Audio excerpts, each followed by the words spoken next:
Hello everyone, back again, Millennial Dragon. I've been getting more subscribers each day, and that's a nice feeling. I woke up feeling shame on some level regarding the writing in this autobiographical novel, right?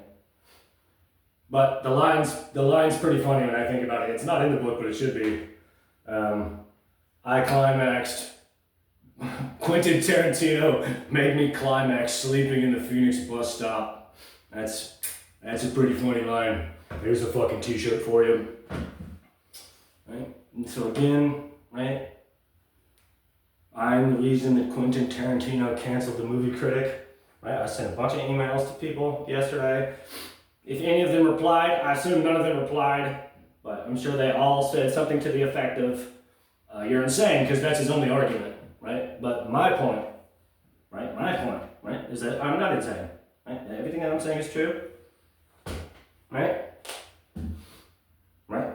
So if I'm not involved with Quentin in any way, right? Like if there's nothing to anything in my story, right? Why hasn't he released the conversation he had with Robert De Niro?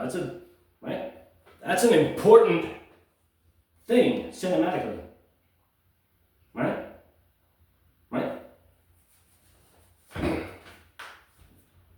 The reason he hasn't released it is because everything he said was in relation to me, right? And if that's released and it shows objectively that I'm telling the truth about that, right? Then it's a lot easier to believe everything else I'm saying, isn't it? And this is fucked up as anything gets. Right? This is a very rarefied thing that he can always deny. Right? Right? But my point is that they like to play these fucked up, psychosexual games. Right? Right? And so, right? Any man who submits their mind to Quentin or anyone in this way, right, doesn't respect themselves. Right? That this is not, right? That's an egregious violation of the sanctity of the soul. Right? So I let him play it for 2 months. Not a short amount of time. Really for like 8 months. As little as he wanted. Right? And so in that moment, right? I could never imagine doing all of that. And then being so proud, right, that you would leave it to chance. Right? And I know that I operate on a different frequency. Like I would never put someone through that. Right? I listen to people when they speak to me. I look them in the eye, right?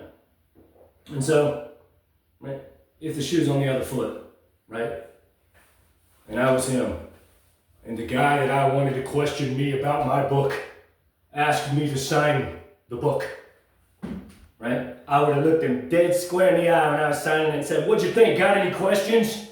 That's it. That's all. You don't want to take the letter?" Right? Instant movie star, sure. Right? But this ain't got nothing to do with, right? This thing that he does, that ain't got nothing to do with the movies. Right? And so, right, I gave him power over me all that time. Right? But I wanted to do that as an equal. Right? No more subtlety. Right? No more, oh, I'm famous, I don't have to actually, right? Right? Again, he's been playing these games for months. Right? That this whole, everything, all of this could have been avoided, right? If he wrote me a single letter in January before they announced Brad Pitt in the press and said, "I really appreciate your writing. It's a strong case. You're a wonderful writer. I wish you well. Right? I would have held that close forever. Right? Maybe I would have used it, maybe I wouldn't have used it. But it's mine, it's not the world's, you know? But he would rather, right? Right? And so I suspect that when he's on the set, man, I'm sure, oh, I can't kill you, you know, but my anxiety is justified, right? It's not, it doesn't emerge from nothing, it emerges from a sound logic, right? But I suspect when he's on the set that, right, he says a little beyond, let's do it again, right?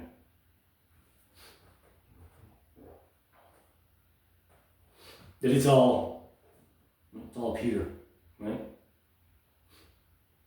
Right? And so I'm also thinking about how I said a bunch of fucked up allegations that YouTube checked for extra long about the Burbank Film Festival, right? Supporting spousal abuse. Of course, I am aware that that's not, right? I don't fault Quentin for writing the story, right?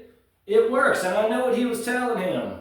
He said, "Oh, this is good. It'll be good for it. It transmutes it into a virtue." Right? And that's true on some level, 100%.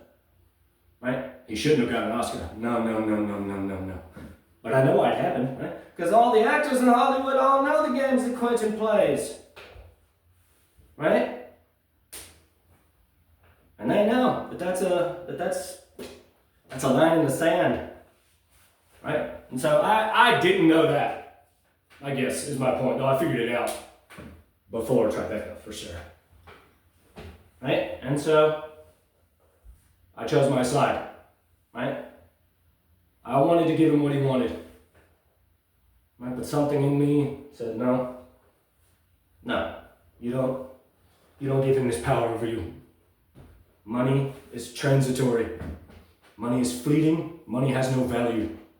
Right? That he played those same games for a season, and for a season after, could not believe, but that I was in hell.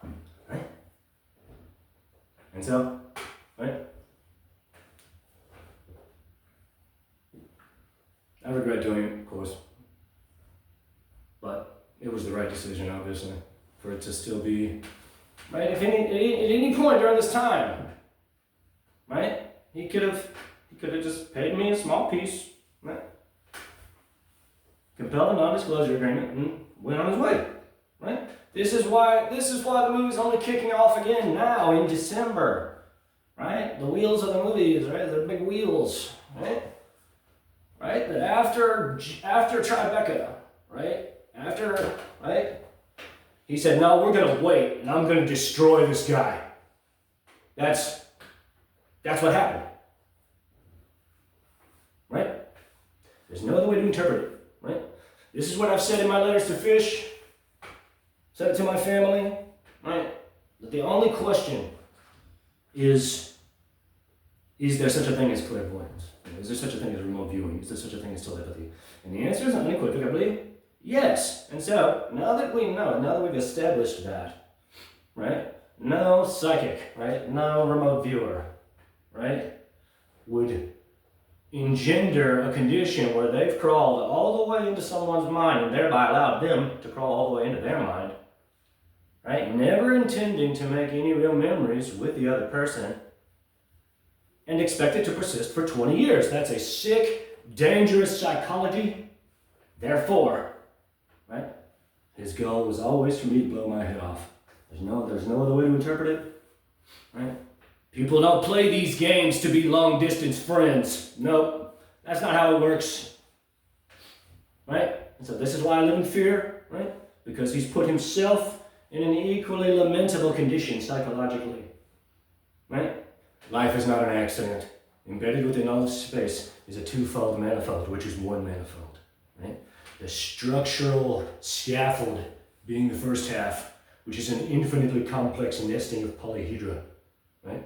The celestial vision board behind me hosts a myriad of other examples. An infinite complex, all nested inside of each other. Diffused within that is a conscious field, a conscious resonance, right? Which exerts pressure upon the hologram, right? Which is a quantum probability electric waveform of potential, right?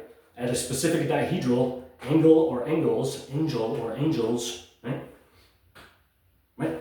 Until eventually the pressure becomes so great, it can no longer remain in inert space and erupts into incandescent matter, right? This is, right? So first photons of light, then chemical elements, atmospheric strata, biological vegetation, mineral, vegetable, animal, man, right? All instances of clairvoyance, right? Is the psychic using their conscious awareness to tap into the non-locality of disparate locales, right? As well as rarefied magnetic stratas of beings, right? So, right? Quentin is one of the most powerful psychic clairvoyants in the world, right? Who can watch anyone, right? I am the most powerful clairvoyant of the millennial generation, right? Pray for our amicable resolution. I've written a novel about it. I live in perpetual anxiety as a result of this condition that he's going to send people to murder me, right? That he's going to hit his breaking point psychologically, and anyone who knows the truth of the situation has no choice but to agree with me. If you believe the things that I'm saying, then you have to agree with me that we're both existing in a palpably evil psychological condition, right? So, a reminder about the book. I'm going to pick up where I left off, right? I'm now on the bus to Memphis, heading towards Hamlet, right, with Eliza Anastasio, who's named Lisa in the book. Clay is Trey, Q is Sue, right? And this is all Quentin and the people around him. Like, I don't know how many other people, right? Perhaps it's all him, right? That there's upwards of like 7 people all holding court in my mind.